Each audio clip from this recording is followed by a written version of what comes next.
Assalamualaikum warahmatullahi wabarakatuh. Perkenalkan, nama saya Marsanda. Saya dengan NPM C1C022010. Di sini saya akan mempresentasikan 4 materi. Yang pertama itu merger, konsolidasi, akuisisi dan kepailitan. Yang kedua itu paten, yang ketiga itu merek dan indikasi geografis, yang keempat itu hak cipta. Nah, di sini saya akan mempresentasikan merger, konsolidasi, akuisisi, dan kepaitan terlebih dahulu.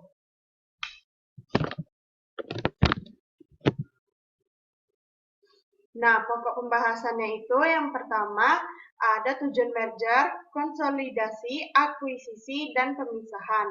Pengertian merger, konsolidasi, akuisisi, dan pemisahan. Kelebihan dan kekurangan. Yang kedua itu sejarah kepailitan, beberapa pengertian, akibat dijatuhkannya pailit, golongan orang berpiutang, pengurusan harta pailit, keadaan hukum debitur setelah berakhirnya pemberesan, penundaan kewajiban pembayaran utang, pengadilan niaga. Yang pertama itu tujuan merger, konsolidasian, akuisisi, dan pemisahan. Yang pertama, membeli produk lain atau lines untuk melengkapi produk lain dari perusahaan yang akan mengambil alih atau menghilangkan ketergantungan perusahaan tersebut pada produk lain atau servis lain yang ada saat ini. Yang kedua, itu memperoleh akses teknologi baru atau yang lebih canggih. Yang ketiga, itu memperoleh pasar atau pelanggan baru dari perusahaan yang jadi objek MKA.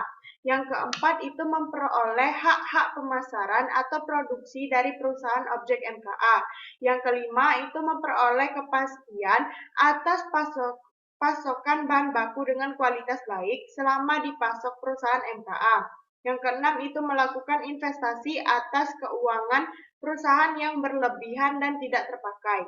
Yang ketujuh itu mengurangi dan menghambat persaingan. Yang kedelapan itu mempertahankan kontinuitas bisnis. B. Pengertian merger, konsolidasian, akuisisi, dan pemisahan. Merger adalah penggabungan dari dua atau lebih perusahaan dengan cara tetap melindungi berdirinya satu perusahaan dan melikuidasi perusahaan-perusahaan yang lain. Sedangkan konsolidasi adalah penggabungan dari dua perusahaan atau lebih dengan cara mendirikan perusahaan baru dan melikuidasi perusahaan-perusahaan yang ada. Akuisisi adalah pengambil alihan kepemilikan suatu perusahaan. Dan yang terakhir itu pemisahan adalah perbuatan hukum yang dilakukan oleh perseroan untuk memisahkan usaha yang mengakibatkan seluruh aktiva dan pasifa perseroan beralih karena hukum kepada dua perseroan atau lebih sebagai aktiva dan pasifa atau lebih perseroan. C. Kelebihan dan kekurangan merger, konsolidasian, akuisisi, dan pemisahan. Kelebihan dari merger itu memakai nama perusahaan pengambil alih, biaya lebih tinggi, tidak memerlukan surat izin usaha baru. Sedangkan kekurangannya itu dapat menimbulkan polemik baru. Kelebihan dari konsolidasi itu memakai nama perusahaan baru, menghilangkan polemik dari masing-masing perusahaan. Sedangkan kekurangannya itu berbiaya lebih mahal, diperlukan surat izin usaha yang baru. Kelebihan dari akuisisi itu masih memakai nama lama. Yang keduanya itu tidak memerlukan surat izin usaha. Dan kekurangannya itu adalah kurang efisien, mudah terjadi duplikasi atau pemborosan, kepemilikan perusahaan berubah. Kelebihan dari pemisahan yang pertama itu masih memakai nama lama dan pak baru. Yang kedua tidak perlu surat izin usaha baru. Yang ketiga tidak perlu program rasionalisasi baru. Sedangkan kekurangannya itu tidak memakai nama lama, perlu surat izin usaha baru, perlu program rasionalisasi. Sejarah kepailitan. Pilot pada masa Hindia Belanda tidak dimasukkan ke dalam KUH dagang dan diatur dalam peraturan tersendiri ke dalam Faillissement Verordening sejak 1906 yang dahulu diperuntukkan bagi pedagang saja tetapi kemudian dapat digunakan untuk golongan mana saja. Tahun 1997, ketika krisis ekonomi melanda Indonesia, di mana hampir seluruh sendi kehidupan perekonomian nasional rusak, termasuk dunia bisnis dan masalah keamanan investasi di Indonesia. Krisis tersebut membawa makna perubahan yang sangat penting bagi perkembangan peraturan kepanitiaan di Indonesia selanjutnya. Pada 1998, pemerintah mengeluarkan Undang-Undang Nomor 4 Tahun 1998 tentang kepailitan yang merupakan perbaikan terhadap Faillissement Verordening 1996, adanya penambahan pasal yang mengatur tentang penundaan kewajiban pembayaran utang, mengenal istilah pengadilan niaga di luar pengadilan umum untuk menyelesaikan sengketa bisnis. Nah, pada tahun 2004, pemerintah mengeluarkan lagi Undang-Undang Nomor 37 tentang kepailitan dan penundaan kewajiban pembayaran utang yang didasarkan pada beberapa asas, yaitu asas keseimbangan, asas kelangsungan usaha, asas keadilan, dan asas integrasi. Beberapa pengertian dari kepailitan. Kepailitan adalah sita umum atas semua kekayaan debitur pailit yang pengurusan dan pemberesannya dilakukan oleh kurator di bawah pengawasan hakim pengawas sebagaimana diatur dalam Undang-Undang Nomor 37 Tahun 2004. Tujuan dari pernyataan pailit adalah untuk mendapatkan suatu penyitaan umum atas kekayaan debitur untuk kepentingan semua orang yang mengutanginya. C. Akibat dijatuhkannya pailit. Yang pertama, debitur kehilangan atas segala haknya untuk menguasai dan mengurus atas kekayaan harta bendanya. Yang kedua, utang-utang baru tidak lagi dijamin oleh kekayaannya. Yang ketiga, untuk melindungi kepentingan debitur. Yang keempat, harus diumumkan di 2 surat kabar. D. Golongan orang berpiutang. Yang pertama, golongan separatisen, yaitu kreditur pemegang gadai, jaminan atau hak atas kebendaan lainnya. Yang kedua, itu golongan dengan hak privilege, yaitu orang-orang yang mempunyai tagihan yang diberikan kedudukan istimewa. Pengurusan harta pailit. Yang pertama itu hakim pengawas, yang kedua kurator, yang ketiga itu panitia kreditur. F. Keadaan hukum debitur setelah berakhirnya pemberesan. Setelah daftar pembagian penutup menjadi mengikat, maka kreditur memperoleh kembali hak eksekusi terhadap harta debitur mengenai piutang mereka yang belum dibayar. G. Penundaan kewajiban pembayaran utang. Keadaan surcharge dapat diajukan ketika yang pertama harus persetujuan lebih setengah kreditur konkuren yang haknya diakui atau sementara diakui. Yang kedua, hadir dan mewakili paling sedikit 2/3 dari tagihan yang diakui atau sementara diakui. Yang ketiga itu diumumkan di 2 koran dan berita negara RI. H. Pengadilan niaga. Tugas dan fungsi pengadilan niaga yang pertama itu memeriksa dan memutuskan permohonan pernyataan pailit dan penundaan kewajiban pembayaran utang. Yang kedua itu berwenang memeriksa dan memutuskan perkara lain di bidang perniagaan. Yang ketiga, prosedur yang diterapkan lebih cepat dalam hal perkara selesai dalam 30 hari, tidak ada banding, dimungkinkan diajukan peninjauan kembali atau PK. Nah, saya langsung memasuki materi kedua, yaitu paten.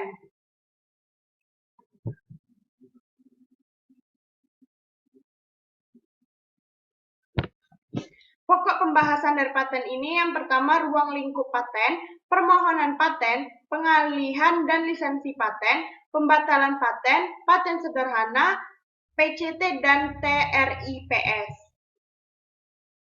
Ruang lingkup paten, pengertian paten menurut Undang-Undang Nomor 14 Tahun 2001 adalah hak eksklusif yang diberikan negara kepada penemu di bidang teknologi selama waktu tertentu, melaksanakan sendiri investasinya, atau memberikan persetujuan kepada orang lain untuk melaksanakannya.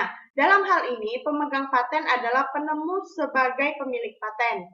Pendaftaran paten adalah wajib bagi investor. Perlindungan hukum baru diberikan negara kepada investor apabila pendaftaran paten tersebut telah dilaksanakan. Yang pertama, penemu paten atau investor. Menurut Undang-Undang, Paten nomor 14 tahun 2001 adalah bisa penemu perorangan atau badan hukum. Di sini khusus untuk badan hukum tidak dianggap sebagai penemu paten, tetapi hanya pemegang hak patennya saja. Pemegang paten yang pertama itu penemu sebagai pemilik paten, penerima hak dari pemilik paten, penerima lebih lanjut dari penerima hak. Yang kedua itu penemuan yang dapat diberikan paten. Menurut pasal 2 dan 3 Undang-Undang Nomor 14 Tahun 2001, penemuan yang bisa diberikan paten harus memenuhi kriteria: A. Penemuan baru, B. Mengandung langkah inventif, C. Dapat diterapkan dalam bidang industri. Penemuan yang tidak dapat diberikan paten menurut pasal 7 Undang-Undang Nomor 14 Tahun 2001. Penemuan yang tidak diberikan paten: A. Proses atau hasil produksi yang bertentangan dengan Undang-Undang Ketertiban Umum, Agama atau Kesusilaan. B. Metode pemeriksaan, perawatan, pengobatan, dan pembedahan. C. Teori metode bidang ilmu pengetahuan atau semua makhluk hidup kecuali jasad renik. D. Proses biologis yang esensial kecuali proses non-biologis atau proses mikrobiologis. 4. Penemuan tidak dianggap telah ditemukan. Menurut pasal 4 Undang-Undang Nomor 14 Tahun 2001, penemuan yang tidak dianggap telah diumumkan jika 6 bulan sebelum permintaan paten diajukan. A. Penemuan tersebut dipertunjukkan dalam suatu pameran internasional di Indonesia atau di luar negeri yang resmi. B. Diakui secara resmi. C. Dalam suatu pameran nasional di Indonesia yang resmi atau diakui sebagai resmi. D. Penemuan dalam rangka percobaan dengan tujuan penelitian dan pengembangan. 5. Jangka waktu paten. Menurut ketentuan Undang-Undang Nomor 14 Tahun 2001, jangka waktu berlakunya suatu paten: A. Paten diberikan untuk jangka waktu 20 tahun sejak tanggal penerimaan dan tidak dapat diperpanjang lagi. B. Untuk paten sederhana, jangka waktu adalah 10 tahun sejak tanggal penerimaan dan tidak dapat diperpanjang lagi. B. Permohonan paten. Permohonan paten itu diatur dalam pasal 20 sampai dengan 41 Undang-Undang Nomor 14 Tahun 2001. C. Pengalihan dan lisensi paten. Di Indonesia, pemegang paten wajib melaksanakan, namun tetap diberikan pengecualian jika pelaksanaan paten tersebut secara ekonomi hanya layak bila dibuat dengan skala regional yang disetujui Direktorat Jenderal Paten Departemen Hukum dan HAM. Pasal 66 sampai dengan pasal 87 Undang-Undang Nomor 14 Tahun 2001 mengatur tentang pengalihan dan lisensi paten. D. Pembatalan paten. Pembatalan paten diatur dalam pasal 88 sampai dengan pasal 98 Undang-Undang Nomor 14 Tahun 2001. Paten sederhana. Badan sederhana diatur dalam pasal 104 sampai dengan pasal 109 Undang-Undang Nomor 14 Tahun 2001 yang dapat diberikan paten sederhana: 1. Hanya untuk investasi. 2. Investasi berupa produk kasat mata yang memiliki kualitas sederhana. 3. Permohonan pemeriksaan substantif. 4. Paten sederhana tidak dimintakan lisensi wajib. F. PCT dan TRIPS. Patent Compression Treaty atau PCT adalah traktat internasional kerjasama paten yang bertujuan untuk melaksanakan kemajuan ilmu pengetahuan dan teknologi perlindungan hukum terhadap setiap investasi.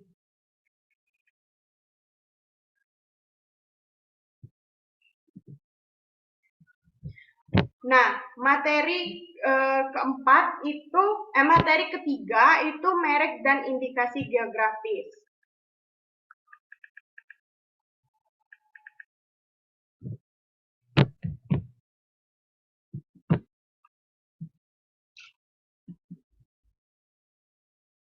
A. Ruang lingkup merek. Merek atau mark dalam bahasa Belanda atau brand dalam bahasa Inggris diatur dalam Undang-Undang Nomor 15 Tahun 2001 yang merupakan perbaikan dan penyempurnaan dari Undang-Undang Nomor 14 Tahun 1997 dan Undang-Undang Nomor 19 Tahun 1998. Penyempurnaan dari undang-undang sebelumnya yang menonjol antara lain menyangkut proses penyelesaian permohonan berkenan dengan hak prioritas perlindungan terhadap merek dagang dan merek jasa dan perlindungan terhadap indikasi geografis selain perlindungan terhadap indikasi asal. Selanjutnya, mengingat merek merupakan bagian dari kegiatan perekonomian atau bisnis penyelesaian sengketa, mereka pun memerlukan pengadilan khusus, yaitu peradilan niaga, sejak Indonesia meratifikasikan perjanjian WTO dan TRIPS yang merupakan lampirannya Indonesia harus tunduk kepada aturan yang bersifat global tersebut, Undang-Undang Nomor 15 Tahun 2001, yang merupakan bagian dari penyempurnaan itu ditambah dengan Kepres Nomor 17 Tahun 1997. Indonesia telah mengesahkan Mark Law Trade atau TLT yang merupakan perjanjian internasional menyangkut penyederhanaan dan pengharmonisasian prosedur administrasi dalam kaitannya dengan aplikasi nasional dan perlindungan merek. Yang pertama itu perlindungan merek. Beberapa pengertian menurut pasal 1 Undang-Undang Nomor 15 Tahun 2001, merek, merek dagang, merek jasa, merek kolektif. Hak merek. Hak merek adalah hak eksklusif yang diberikan negara kepada pemilik merek yang terdaftar dalam daftar umum mereka untuk jangka waktu tertentu memakai sendiri merek tersebut atau memberi izin kepada seseorang atau beberapa orang secara bersama-sama atau badan hukum untuk menggunakannya. B. Permohonan pendaftaran merek. Penolakan permohonan pendaftaran merek menurut pasal 5 Undang-Undang Nomor 15 Tahun 2001, merek tidak dapat didaftar apabila merek-merek tersebut mengandung salah satu unsur A. Bertentangan dengan peraturan dan perundang-undangan yang berlaku moralitas agama, kesusilaan atau ketertiban umum. B. Tidak memiliki daya pembeda. C. Telah memiliki menjadi milik umum. D. Merupakan keterangan atau keterkaitan dengan barang atau jasa yang dimohonkan pendaftarannya. Penolakan permohonan pendaftaran merek menurut pasal 5 Undang-Undang Nomor 15 Tahun 2001, merek tidak dapat diatur apabila merek-merek tersebut mengandung salah satu unsur A. Memiliki unsur yang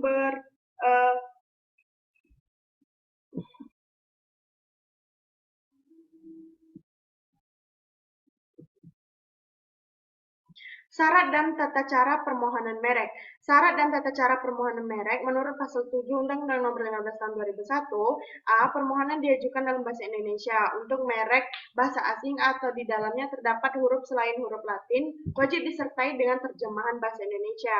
B. Permohonan ditandatangani pemohon atau kuasanya dengan dilampiri bukti pembayaran biaya. C. Pemohon untuk dua kelas barang atau lebih dan jasa dapat dilakukan dalam satu permohonan yang diatur dengan peraturan pemerintah. 3. Permohonan pendaftaran merek dengan hak prioritas pemohon harus diajukan dalam waktu 6 bulan terhitung sejak tanggal penerimaan permohonan pendaftaran merek yang pertama kali diterima di negara lain yang merupakan anggota WTO. C. Pendaftaran merek. Merek yang pertama, merek yang tidak didaftarkan dan ditolak. Ketentuan yang mengatur tentang merek yang tidak didaftarkan dan merek yang ditolak itu pada pasal 21 Undang-Undang Merek dan pasal 22 Undang-Undang Merek. Yang kedua itu pemeriksaan substantif merek, merupakan pemeriksaan yang dilakukan oleh pemeriksa terhadap pemohon pendaftaran merek 3. Perbaikan sertifikat. Pemilik merek terdaftar atau kuasanya dapat mengajukan permohonan perbaikan secara tertulis kepada Menteri dalam hal tersebut kesalahan sertifikat merek sebagaimana dimaksud dalam pasal 25 tanpa dikenai biaya. 4. Permohonan banding. Permohonan banding diajukan secara tertulis untuk pemohon atau kuasanya kepada Komisi Banding merek dengan tembusan yang disampaikan kepada Menteri dengan dikenai biaya. Komisi 5. Komisi banding merek. 6. Jangka waktu perlindungan dan perpanjangan. D. Pengalihan hak dan lisensi. Pengalihan hak itu hak atas merek terdaftar dapat beralih atau dialihkan karena pewarisan, wasiat, wakaf, hibah, perjanjian, atau sebab yang lain dibenarkan oleh peraturan perundang-undang yang pada pasal 43 Undang-Undang Merek dan pasal 45 Merek. Lisensi. Pasal 42 Undang-Undang Merek ini mengatur tentang lisensi. Pemilik merek terdaftar dapat memberikan lisensi kepada pihak lain untuk menggunakan merek tersebut, baik sebagaimanapun seluruh jenis barang atau jasa. Merek kolektif. Pasal 46 Undang-Undang ini mengatur bahwa permohonan pendaftaran merek sebagai merek di kolektif hanya dapat diterima jika dalam permohonan dengan jelas dinyatakan bahwa merek tersebut akan digunakan sebagai merek kolektif. Permohonan pendaftaran merek internasional. Pasal 52 Undang-Undang, permohonan pendaftaran merek internasional dapat berupa permohonan yang berasal dari Indonesia ditujukan ke Biro Internasional melalui Menteri, atau permohonan yang ditujukan ke Indonesia sebagai salah satu negara tujuan yang diterima oleh Menteri dari Biro Internasional. G. Indikasi geografis. Pasal 53 Undang-Undang Merek ini mengatur tentang indikasi geografis. Indikasi geografis dilindungi setelah indikasi geografis didaftar oleh Menteri. Pemohon merupakan lembaga yang mewakili masyarakat di wilayah geografis tertentu yang mengusahakan suatu barang dan produk berupa sumber daya alam, barang kerajinan tangan, atau hal industri, dan pemohon yang merupakan pemerintah daerah, provinsi, atau kabupaten kota. 1. Pendaftaran indikasi geografis. 2. Itu pemeriksaan substantif. 3. Jangka waktu perlindungan dan perpanjangan. 4. Indikasi asal. 5. Pelanggaran atas indikasi geografis. 6. Gugatan. 7. Pembinaan dan pengawasan indikasi geografis. Penghapusan dan pembatalan pendaftaran merek. 1. Penghapusan. Pasal 72 Undang-Undang Merek ini mengatur tentang penghapusan. Permohonan penghapusan dapat diajukan oleh pemilik merek dan atau kuasanya baik untuk di sebagian atau untuk seluruh jenis barang atau jasa. 2. Itu pembatalan. Pasal 76 Undang-Undang Merek ini mengatur tentang pembatalan. Gugatan pembatal merek tersebut dapat diajukan oleh pihak yang berkepentingan berdasarkan alasan sebagaimana dimaksud pasal 20 atau pasal 21. Sistem jaringan dokumentasi dan informasi merek dan indikasi geografis.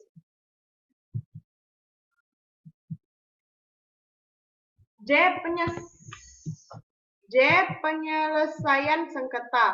Yang pertama itu gugatan atas pelanggaran merek. Yang kedua, tata cara gugatan di pengadilan niaga. Yang ketiga itu kasasi. Yang keempat itu tata cara pelaksanaan putusan. Yang kelima, alternatif penyelesaian sengketa. Yang keenam, penetapan sementara pengadilan. Dan yang ketujuh, penyidikan. Ketentuan pidana. Pihak lain yang secara tanpa hak menggunakan merek yang mempunyai persamaan pada pokoknya atau keseluruhannya untuk barang atau jasa yang sejenisnya tersebut juga dapat dimintai pertanggungjawaban secara pidana sebagaimana diatur dalam pasal 100 ayat 1 dan 2 Undang-Undang 20/2016 sebagai berikut. Ayat 1. Setiap orang yang dengan tanpa hak menggunakan merek yang sama pada keseluruhannya dengan merek terdaftar milik pihak lain untuk barang atau jasa sejenis yang diproduksi atau diperdagangkan. Dipidana dengan pidana penjara paling lama 5 tahun atau pidana denda paling banyak 2 miliar rupiah. Ketentuan pidana. Ayat 2 itu setiap orang yang dengan tanpa hak menggunakan merek yang mempunyai persamaan pada pokoknya dengan merek terdaftar milik pihak lain untuk barang atau jasa. Nah, lanjut saya akan lanjut ke materi selanjutnya, yaitu hak cipta.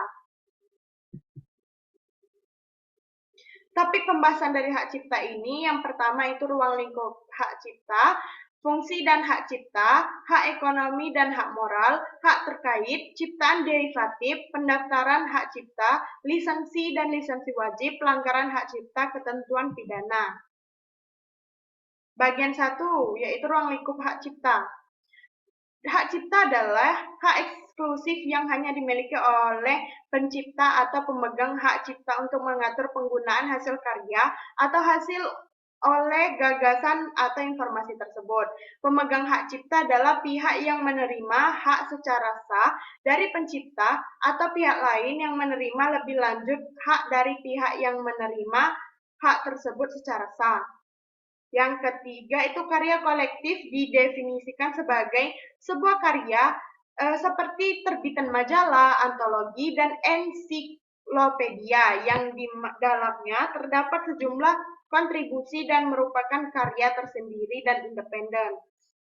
5 itu penggandaan adalah proses perbuatan atau cara menggandakan satu salinan ciptaan dan fonogram atau lebih dengan cara dan dalam bentuk apapun secara permanen atau sementara. Fiksasi, pengertian seperti perekaman suara yang dapat didengar, perekaman gambar atau keduanya yang dapat dilihat, didengar, digandakan atau dikomunikasikan melalui perangkat apapun. Fonogram adalah fiksasi suara pertunjukan atau suara lainnya yang tidak termasuk bentuk fiksasi yang tergabung dalam sinematografi atau ciptaan audiovisual lainnya. 8. Royalti adalah imbalan atas pemanfaatan hak ekonomi suatu penciptaan atau produk hak terkait yang diterima oleh pencipta atau pemilik hak terkait. Lembaga manajemen kolektif adalah institusi yang berbentuk badan hukum nirlaba yang diberi kuasa atau pencipta, pemegang hak cipta atau pemilik hak terkait. 10. Pembajakan adalah penggadaan ciptaan atau produk hak terkait secara tidak sah dan pendistribusian barang hasil penggadaan dimaksud secara luas untuk memperoleh keuntungan ekonomi. 11. Penggunaan secara komersial adalah pemanfaatan ciptaan dan produk hak terkait dengan tujuan untuk memperoleh keuntungan ekonomi dari berbagai sumber atau berbayar. Bagian 2, fungsi dan sifat hak cipta. Yang pertama, ciptaan dalam hubungan dinas. Hasil ciptaan dalam hubungan dinas dengan pihak lain di tempat kerja dimiliki oleh penciptanya, kecuali ada perjanjian lain. Hak pencipta tetap berlaku jika penggunaan ciptaan melebihi hubungan dinas. 2. Badan hukum sebagai pemilik hak cipta. Badan hukum dapat dianggap sebagai pemilik hak cipta jika mereka mengumumkan ciptaan tanpa menyebut ciptaannya. Hak-hak ini berlaku selama 50 tahun sejak pertama kali diumumkan. Hak cipta atas potret. Potret tanpa izin tidak boleh diumumkan jika bertentangan dengan kepentingan yang wajar dari orang yang dipotret. Potret yang memuat 2 orang atau lebih memerlukan izin dari semua yang terlibat. Perlindungan hak cipta untuk potret berlaku selama 50 tahun sejak pertama kali diumumkan. Bagian 3, hak ekonomi dan hak moral. Hak moral adalah hak yang melindungi pribadi atau reputasi pencipta dan melekat dalam diri sendiri pencipta. Hak moral tidak dapat dipisahkan dari penciptaannya karena bersifat pribadi dan kekal.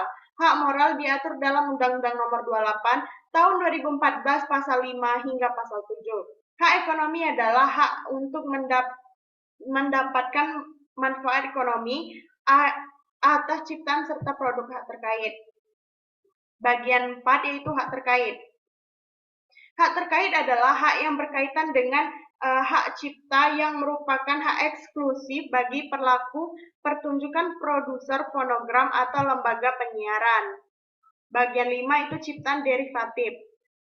Derivatif adalah suatu kontrak keuangan yang terjadi antara dua pihak atau lebih dari dua untuk memenuhi suatu perjanjian atas penjualan atau pembelian aset maupun komoditas tertentu.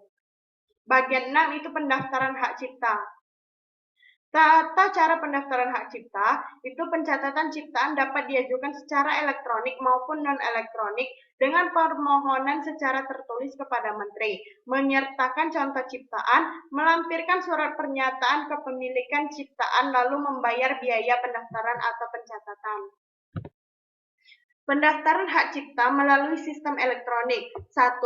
Masuk ke situs hak cipta dgip.go.id. Lakukan registrasi akun, login menggunakan username dan password, pilih pengajuan pencatatan digital, isi seluruh formulir sesuai dengan data yang dimiliki, unggah data pendukung yang diperlukan, lakukan pembayaran PNBP, DJKI akan melakukan verifikasi, pencatatan ciptaan disetujui, yang terakhir itu cetak surat pencatatan ciptaan. Bagian 7 itu lisensi dan lisensi wajib. Lisensi adalah pemberian izin atau penyerahan hak atas sesuatu dari satu pihak ke pihak lainnya untuk melakukan produksi atas suatu produk atau jasa tertentu yang sebelumnya telah dipatenkan oleh yang menciptakannya pertama kali. Pada lisensi wajib merupakan lisensi untuk melaksanakan paten yang dilaksanakan atas dasar keputusan Menteri. Bagian 8 itu pelanggaran hak cipta. Yang pertama itu masalah pembuktian dalam pelanggaran hak cipta. Plagiarisme sulit dibuktikan secara langsung. Pelanggaran hak cipta sering terjadi dalam dua tahap, peniruan dan ketidakizinan. Yang kedua, doktrin pemakaian yang layak atau fair use. Di Amerika Serikat, doktrin fair use digunakan untuk tidak mengkategorikan sebagai pelanggaran hak cipta. Beberapa variabel digunakan untuk menentukan fair use, termasuk tujuan pemakaian, sifat karya hak cipta, porsi yang ditiru, pengaruh ekonomis, dan alasan terdakwa. 3 itu sifat pengerjaan dalam Doctrine of Fair Use. Faktor ekonomi dan potensi pengaruh ekonomi menjadi penentu dalam doktrin fair use. Hubungan sifat pekerjaan dengan faktor ekonomi mempengaruhi penentuan fair use. Bagian 9, ketentuan pidana. Ketentuan pidana merujuk pada aturan hukum yang mengatur sanksi atau hukuman yang akan dikenakan kepada seseorang yang terbukti melakukan tindak pidana. Yang pertama jenis hukuman, penjara, denda, hukuman mati, dan pembebasan bersyarat. Yang kedua, unsur pidana. Unsur perbuatan, unsur subjektif misalnya kesalahan atau kesengajaan. Unsur objektif misalnya kerugian atau bahaya yang timbul. 3. Jenis pidana, pidana pokok, penjara, denda, dan lain-lain. Pidana tambahan, pengawasan pembatalan izin, dan lain-lain. Mungkin itu saja yang dapat saya sampaikan. Mohon maaf apa ada kesalahan atau kekeliruan dari saya. Saya akhiri. Wassalamualaikum warahmatullahi wabarakatuh.